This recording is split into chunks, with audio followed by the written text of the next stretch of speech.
Now we turn to our third speaker for the proposition, Kate O'Brien, who sadly couldn't be with us live tonight, but has sent in a pre-recorded speech. So there will be no interjections during the speech, but her views will be heard and will be part of the debate. Thank you, Mr. President. I've had a lot of debates on this topic, but usually in a more casual setting. The subject tends to provoke strong opinions one way or the other. For many years now, I've been convinced that deplatforming, for example, misogynists, racists, and fascists, is not just advisable, but a moral imperative. This view has not always been popular.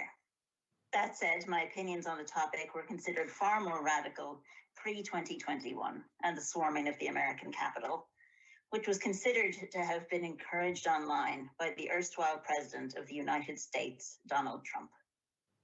Before that event, I think some people didn't realize that the internet was part of real life. They thought it was this liminal space where people could be weird and violent, but didn't take it home, as it were. Or were just this weird niche that you'd never meet in reality. January proved, at least to politicians, what many denizens of the internet already knew. The violence on the internet is real, and that words matter.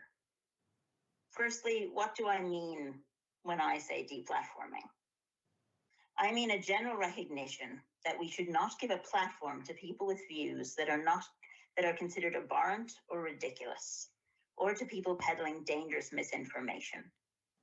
Deplatforming is not a legal stance. It is not about the law.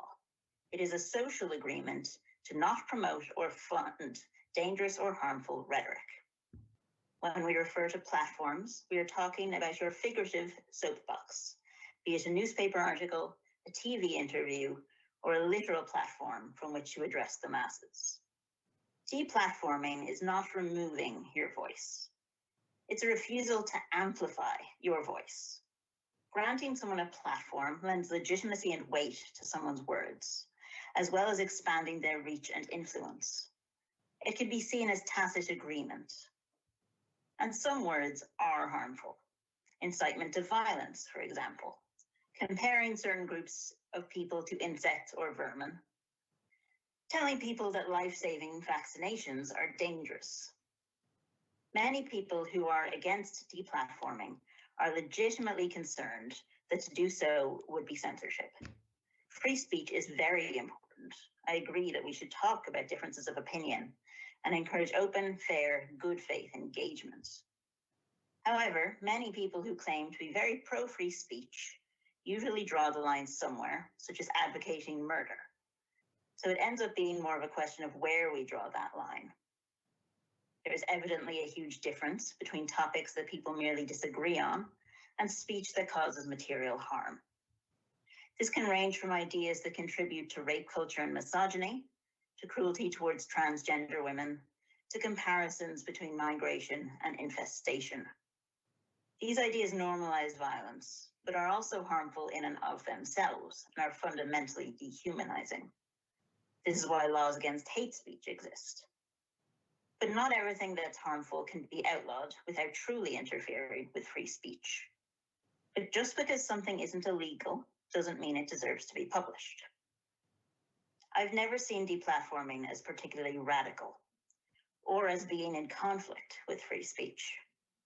Any view that is considered likely to lose subscribers and clicks, for example, is instantly and unceremoniously rejected, not platformed, by editors every day. A man claiming that the pyramids were built by aliens is not being censored just because the BBC does not offer him a primetime slot to explain his perspective. And yet people who write provably incorrect and hateful information about trans people are given newspaper columns.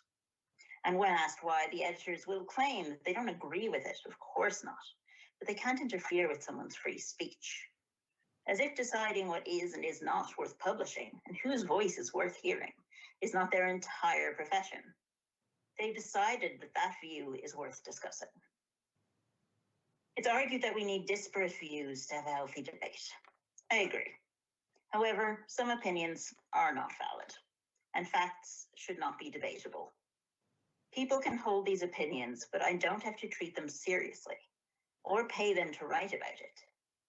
I'm not interested in the kind of opinion that suggests men are inherently superior to women, or that gay people shouldn't exist. It's not new, it won't change anyone's mind, and it's getting boring as well as offensive. My rights should not be debatable, and I refuse to debate them. One of the biggest problems of our time is the large-scale spread of misinformation, largely due to the power of the internet. And this problem is fueled by people who profit from lies. Many right-wing reactionaries become more well-known the more controversial they are. They are published because the newspapers and news sites will get more outraged readers, and some of the readers will be converts to the cause. But what matters to the paper is how many people bought it, how many clicks it got. They watch the ad revenue increase and wonder where they can get another reactionary. Some people literally make a living by trying to be awful. YouTube is full of these people. We can in no way mandate that private organizations deplatform people.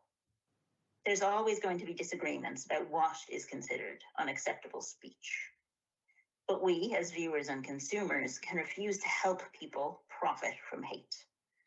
We can hold organizations and people accountable for what views they amplify, whose voices they prioritize.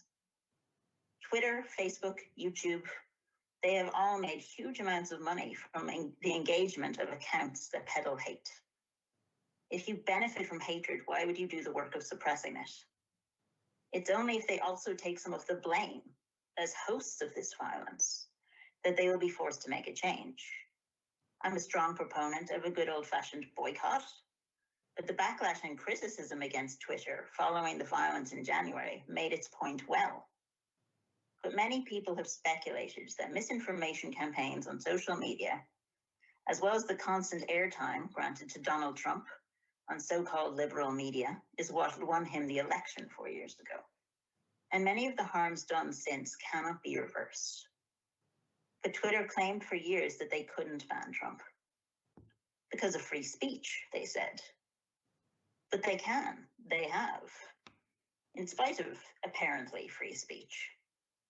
They just didn't consider the previous terrible things as terrible enough, apparently, to ban him. Ultimately, I think that words can be violent. Words are a kind of action.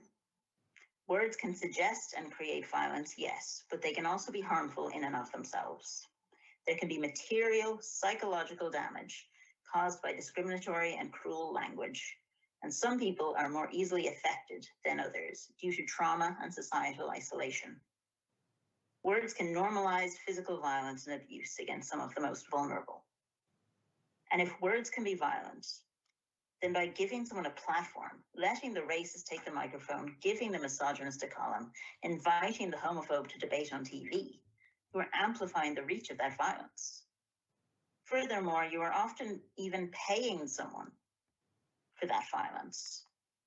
Several reactionaries and right-wing provocateurs literally make their living by promoting cruelty. And we shrug our shoulders, hand them a megaphone and a check, and wonder why the world is becoming crueler. Finally, being given a platform is not automatic. It is not your right. You have the right to speak, but no one is required to listen. No one is required to pay you for harmful opinions. Not paying you is not censorship, and public condemnation for unpopular speech is a time-honored practice. Deplatforming is the radical idea that we shouldn't pay people for being terrible. Not every idea should be treated seriously. We can report on the realities of public opinion without paying every member of the public to share that opinion in their own words. Deplatforming is a method of decommodifying hatred. I think some of us can agree that at least some ideas are dangerous. So we have to think about where we personally draw the line and make it known when we believe that that line has been crossed. By refusing to platform hatred, we send a simple message. I won't pay you for this. Thank you for inviting me, Mr. President.